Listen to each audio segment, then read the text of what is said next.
صفائے دہر سے باطل کو مٹایا ہم نے، نوئے انسان کو غلامی سے چھڑایا ہم نے، تیرے کعبے کو جبینوں سے بسایا ہم نے، تیرے قرآن کو سینوں سے لگایا ہم نے۔ ناظرین، میں ہوں یاسر۔ ترکیہ اور شام میں آنے والے خوفناک زلزلے نے جہاں ہزاروں معصوم جانوں کا شکار کیا ہے، وہیں ایسے تاریخی مقامات اور سلطنت عثمانیہ کے عروج کی نشانیوں، جاہ و جلال کے قصے بیان کرتے رومی قلعوں کو بھی ناقابل تلافی نقصان پہنچا ہے۔ ہم ان تاریخی مقامات اور قلعوں کے بارے میں آپ کو بتائیں گے جو صدیوں پہلے عثمانیوں نے فتح کر لیے تھے۔ آج کے دن سے پہلے وہ مقامات اسی حالت میں موجود تھے۔ زلزلہ آیا، زمین پھٹی، پہاڑ سرکے، تاریخی قلعے، مساجد اور چرچ تباہ ہو گئے۔ ناظرین، ترکیہ اور شام میں آنے والے 2 تباہ کن زلزلوں سے اب تک 21,000 سے زائد افراد لقمہ اجل بن چکے ہیں۔ اس دوران خطے میں موجود کئی ایسے تاریخی مقامات بھی تباہ ہوئے جو اس سے قبل کئی جنگوں اور قدرتی آفات کے دوران بچ گئے تھے۔ پچھلے 12 سالوں سے جنگ کا شکار ملک شام، جو کہ حال ہی میں آنے والے زلزلوں سے بھی متاثر ہوا، اس دوران ملک کے کچھ ایسے تاریخی مقامات تباہ ہو گئے جن سے یہ ملک دنیا بھر میں پہچانا جاتا تھا، جس کے بعد ماہرین نے اس خدشے کا اظہار کیا ہے کہ یہ زلزلے خطے کی ثقافتی میراث کو نقصان پہنچا سکتے ہیں۔ ترکیہ کی حکومت کا کہنا ہے کہ حالیہ زلزلوں سے صرف ترکیہ ملک میں ہی 5,600 سے زائد عمارتیں تباہ ہو چکی ہیں۔ یونیسکو نے متنبع کیا ہے کہ حالیہ زلزلوں سے اقوام متحدہ کی ایجنسی کی جانب سے ثقافتی، تاریخی، سائنسی اور دیگر اقسام کی اہمیت کے لیے شناخت کیے گئے متعدد عالمی ثقافتی مقامات کو نقصان پہنچا ہے۔ حالیہ زلزلوں سے جن تاریخی مقامات کو نقصان پہنچا ان میں سب سے مشہور گازی انٹپ کیسل ہے، جو ترکیہ کے شہر گازی انٹپ کے وسط میں پہاڑ کی چوٹی پر واقع ہے۔ 2 صدی عیسوی کے اس مشہور قلعے کو زلزلوں سے شدید نقصان پہنچا ہے۔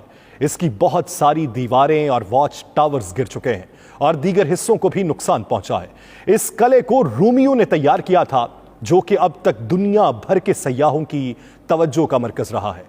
اس قلعے کی طویل اور بھرپور تاریخ شہر کی قدیم جڑوں اور ترکی کے اس حصے کی طرف آنے والے زائرین کے لیے اور صدیوں پرانے فاتحین کی بے شمار کامیابیوں کا منہ بولتا ثبوت ہے۔ یہ تاریخی قلعہ پہاڑ پر واقع ہونے کی وجہ سے اناطولیہ کے حکمران دشمنوں پر نظر رکھنے کے لیے استعمال کیا جاتا تھا، جسے 2 اور 3 صدی قبل مسیح میں رومیوں نے فتح کر لیا تھا۔ بازنطینی سلطنت میں اس قلعے کو مزید وسعت دی گئی۔ 527 اور 565 قبل مسیح کے درمیان بازنطینی شہنشاہ جسٹیٹن نے اس قلعے کی دیواروں کو اثر نو تعمیر کیا تھا۔ اس قلعے کی اہمیت کا اندازہ اس بات سے لگایا جا سکتا ہے کہ اسے کئی ادوار میں وسعت دی گئی۔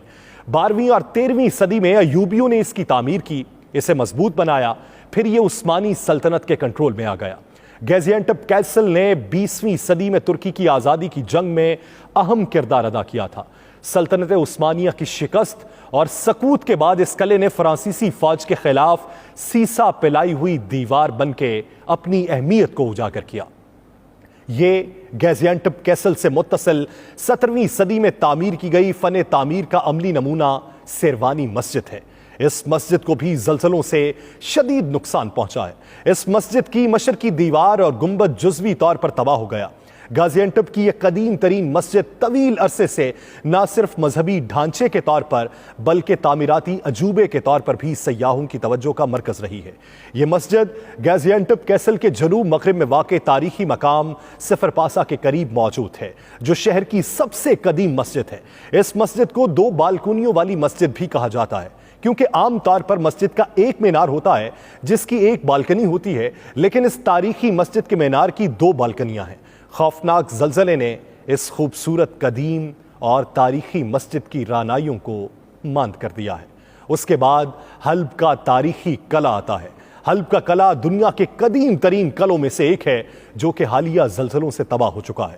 حلب کے قلعے کے اندر عثمانی ملک کے کچھ حصے منہدم ہو چکے ہیں، جبکہ قلعے کی شمال مشرقی دفاعی دیواروں کے حصے میں بھی شگاف پڑ چکے ہیں۔ مقامی حکام یہ کہتے ہیں کہ قلعے کے اندر موجود ایوبی مسجد کے مینار کے گنبد کے کچھ حصے گر چکے ہیں۔ جبکہ قلعے کے داخلی دروازوں کو بھی نقصان پہنچا ہے، جس میں مملوک ٹاور کا داخلی دروازہ بھی شامل ہے۔ حلب کا قلعہ قرون وسطیٰ کا سب سے بڑا قلعہ سمجھا جاتا ہے، جو شمالی شام کے شہر حلب کے وسط میں واقع ہے۔ اس قلعے کو اب بھی دنیا کا سب سے قدیم اور بڑا قلعہ قرار دیا جاتا ہے۔ تاریخی حوالوں سے ثابت ہوتا ہے کہ 3 قبل مسیح میں بھی یہ قلعہ موجود تھا، جو بہت ہی تہذیبوں کے کنٹرول میں رہا۔ مختلف اوقات میں حلب کے قلعے پر آرمینیوں، یونانیوں، بازنطینیوں، ایوبیوں اور عثمانیوں کا قبضہ رہا ہے۔ حلب کے قلعے کی تعمیر نو سب سے زیادہ ایوبی دور میں کی گئی تھی۔ جدید دور میں جب شام خانہ جنگی کا شکار ہوا تو حلب کی جنگ کے دوران اسے سب سے زیادہ نقصان پہنچا تھا۔ بعد میں اسے یونیسکو نے آغا خان ٹرسٹ کے حوالے کر دیا تھا اور اب یہ پھر تباہال ہو چکا ہے۔ اس کے بعد ترکیہ کے صوبے دیار باکر میں واقع تاریخی قلعہ اور ملحقہ ہیوسل گارڈنز کو 2015 میں یونیسکو کی عالمی ثقافتی ورثے کی فہرست میں شامل کیا گیا تھا۔ دونوں کو زلزلے سے شدید نقصان پہنچا۔ دیار باکر کا یہ قلعہ صوبے کے اہم ترین شہر سر میں واقع ہے۔ یہ قلعہ اندرونی و بیرونی 2 حصوں پر مشتمل ہے۔ اس قلعے کے مرکزی دروازے کو ڈاک گیٹ کہا جاتا ہے۔ اس کے علاوہ عرفہ اور ماردن گیٹ بھی اس قلعے کا حصہ ہیں۔ اس کے علاوہ ایک نیا دروازہ بھی تعمیر کیا گیا تھا جسے یینی گیٹ کہا جاتا ہے۔ اس قلعے کی دیواروں کو رومی شہنشاہ کانسٹینٹینس دوئم کے دور میں 4 قبل مسیح کے وسط میں تعمیر کیا گیا تھا۔